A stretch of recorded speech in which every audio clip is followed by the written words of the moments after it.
Hello बच्चों, इस video में हम लोग जानेंगे कि यूरोप में जब राष्ट्रवाद का दौर था और फ्रांस में जब सत्ता बदल रहा था और लुई फिलिप का जब शासनकाल आया तब लुई फिलिप के शासनकाल के दौरान क्या हुआ। तो देखिए, लुई फिलिप जो है एक महत्वाकांक्षी राजा था, यानी उसको अपने आप से मतलब था। हालांकि उसको जनता के द्वारा चुना गया था और नागरिकों का राजा भी उसे कहा जाता था, लेकिन इसके मन में लालच था। लालच किस चीज का?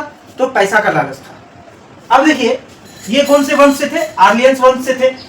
इन्होंने जनता को दो वर्गों में बांट दिया। सब खेल यहीं से शुरू हुआ।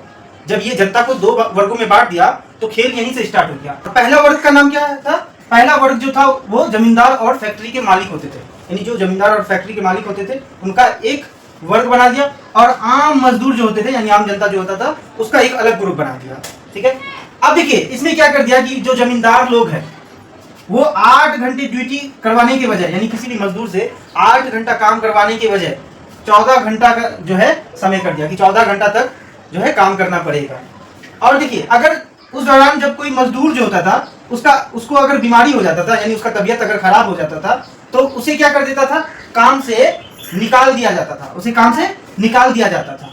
और तो और जो जमींदार लोग थे वो क्या करते थे कि लुई फिलिप को टैक्स देते थे, यानी बहुत ज्यादा मात्रा में टैक्स देते थे, जिसके कारण लुई फिलिप इन लोगों को, जमींदार लोगों को कुछ नहीं करता था। देखिए, जमींदार और फैक्ट्री के मालिक लुई फिलिप को बहुत ज्यादा टैक्स देते थे। तो अब देखिए, लुई फिलिप को तो पैसा से मतलब है, उसको जनता से कोई मतलब नहीं है, तो जो पैसा देगा वो उसी का गुण गाएगा। तो जमींदार लोग उसके राज में जो है एकदम जैसे मन हो रहा था वैसे जी रहे थे, बाहुबली की तरह जी रहे थे, क्योंकि वो क्या कर रहे थे? अपना टैक्स दे रहे थे। और देखिए, अब हालात तब बिगड़ा जब लुई फिलिप जो है अपना प्रधानमंत्री गीजो को बना दिया। लुई फिलिप जो है प्रधानमंत्री किसको बनाया?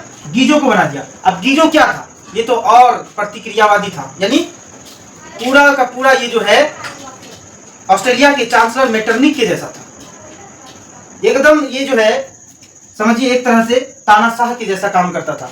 तब अब वहां का जो है जनता जो बदलाव क्या है उसके बारे में बताएंगे। पहले चलिए अब हम लोग गीजो के बारे में जान लेते हैं। तो बच्चों, अब हम लोग जानते हैं गीजो के बारे में। तो देखिए, गीजो जो है वो एक प्रमुख फ्रांसीसी राजनेता और इतिहासकार था। देखिए, फ्रांसीसी राजनेता और इतिहासकार था, क्योंकि 1830 का जब जुलाई का क्रांति हुआ था तो उसमें ये भी जो है उस आंदोलन में शामिल था। देखिए, वो 1847 से 1848 के दौरान फ्रांस का प्रधानमंत्री बना रहा, यानी लुई फिलिप ने क्या किया था? इसको अपने प्रधानमंत्री के रूप में जो है वहां फ्रांस का जो है प्रधानमंत्री बनाया था लुई फिलिप को। उसने जुलाई क्रांति, देखिए जुलाई क्रांति के दौरान महत्वपूर्ण भूमिका निभाई। जुलाई क्रांति कब हुआ था? 1830 में। तो 1830 का जो जुलाई का क्रांति था बच्चों, उसमें जो है आपका जो गीजो है वो क्या किया था? अहम भूमिका निभाया था, इसीलिए उसको प्रधानमंत्री भी बनाया गया। अब देखिए, यह एक निरंकुशवादी शासक था। अभी थोड़ा देर पहले ही बताएं कि वो मेटरनिक के जैसा पूरा था। समझिए, एकदम निरंकुशवादी था, जनता के लिए कुछ नहीं करना चाहता था। वह अपना पूरा समर्थन पूंजीपतियों को दे दिया था, यानी पूंजीपति लोग इसको टैक्स देते थे तो ये भी जो है पूंजीपति का समर्थन करता था, आम जनता के बारे में कुछ नहीं सोचता था। अब जो है वहां का जो मजदूर है वो मन में जो है लुई फिलिप के खिलाफ जो है विरोध करने का जो है सोच लिया।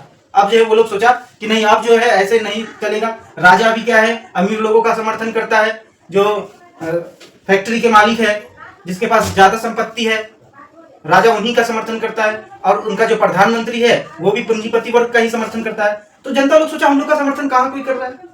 तो वो लोग क्या किया? भोज का जो है आगाज किया, यानी एक भोज का आयोजित किया।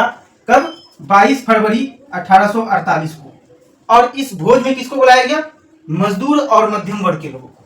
मजदूर और मध्यम वर्ग के लोगों को इस भोज में बुलाया गया। और किसके नेतृत्व में हुआ? तो थेथर्स के नेतृत्व में। ठीक है। और जनता लोगों को जो है वहां पे बोला गया क्या कि भूखमरी, बेरोजगारी और गरीबी ये मुद्दा था वहां। और ये कहा गया कि अब हम लोगों को लुई फिलिप और गीजो के खिलाफ प्रदर्शन करना चाहिए। तो 22 फरवरी 1848 को फ्रांस में फिर एक बार बहुत जोर का प्रदर्शन होता है, जिसमें 24 फरवरी 1848 को क्या होता है कि लुई फिलिप को अपना गद्दी छोड़ करके इंग्लैंड भागना पड़ता है। देखिए, लुई फिलिप को गद्दी छोड़कर इंग्लैंड भागना पड़ता है। और इसी क्रांति को 1848 की फ्रांसीसी क्रांति भी कहा जाता है। तो देखिए बच्चों, 1848 की फ्रांसीसी क्रांति किसको कहा जाएगा? तो आप बता दीजिएगा कि 22 फरवरी को थेथर्स के नेतृत्व में मजदूर और मध्यम वर्ग के लोगों ने लुई फिलिप के खिलाफ पुरजोर तरीके से प्रदर्शन किया, जिसमें लुई फिलिप को अपना गद्दी छोड़ करके भागना पड़ा। कहां भागना पड़ा? इंग्लैंड भागना पड़ा। तो इसी क्रांति को क्या कहा जाता है? 1848 की फ्रांसीसी क्रांति कहा जाता है। अब देखिए, फिर एक बार फ्रांस में कोई राजा नहीं था, तो अब वहां राजा कौन बनता है? तो अब वहां पे राजा जो बनता है उसका नाम है लुई नेपोलियन। तो लुई नेपोलियन जो था फ्रांस का सबसे ज्यादा यानी ज्यादा समय तक राजा बनने वाला जो है वो व्यक्ति था। उसके बारे में हम लोग नेक्स्ट वीडियो में पढ़ेंगे। अगर वीडियो अच्छा लगे तो लाइक और शेयर जरूर।